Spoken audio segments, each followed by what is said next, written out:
ल ल ल सुरु जिन्दगीमा कहिले पनि धनी पनि सोच राख्ने क्या धनी गरिबको सोचै नराख्ने र सिएल सोचे जिन्दगीमा सिप भनेको जहिले पनि आश्रत हो। जिन्दगीमा व्यवसाय सानो होस् कन्टिन्यू होस् त्यसलाई भन्छ सिप र व्यवसाय।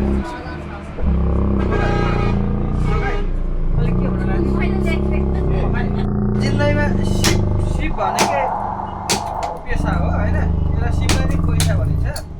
र जतिसुकै मेहनत परिश्रम गरे पनि बचत चाहिन्छ हामीलाई होइन।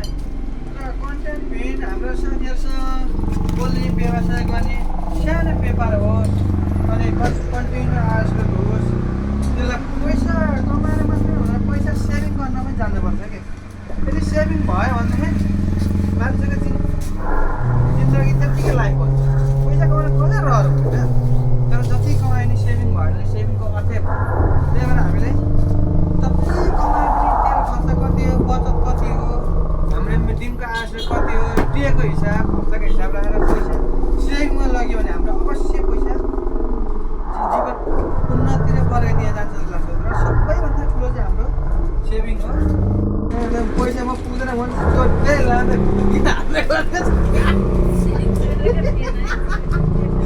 त्यो पैसा सेभ गर्न जान्ने अनुसार दुःख पाइन्छ।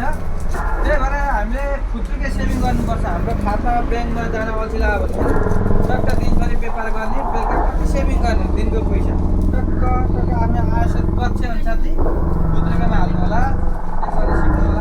त्यो चाहिँ हाम्रो 1 महिनाको खुद्रुकै बचत होला दिनको सेभिङ।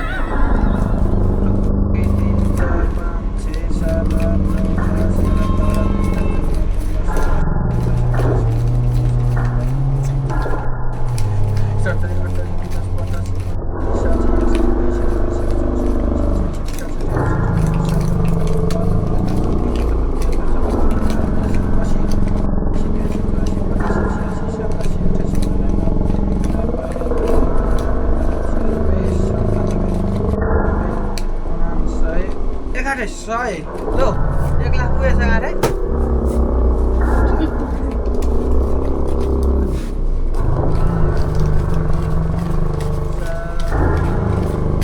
एक लाख 102 होइन, 1,06,103 सेभिङ हुन्छ साथी हो। दिनभरि कमाउने बेलुका बचत गर्न सिक्यो भने यो कुनै दिन काम लाग्छ।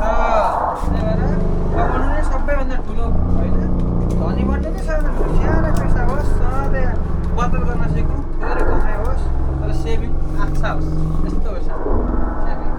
यत्तिकै जिन्दगी भन्छ क्या, बचत नै जिन्दगी हो, बचत छैन जिन्दगी छैन।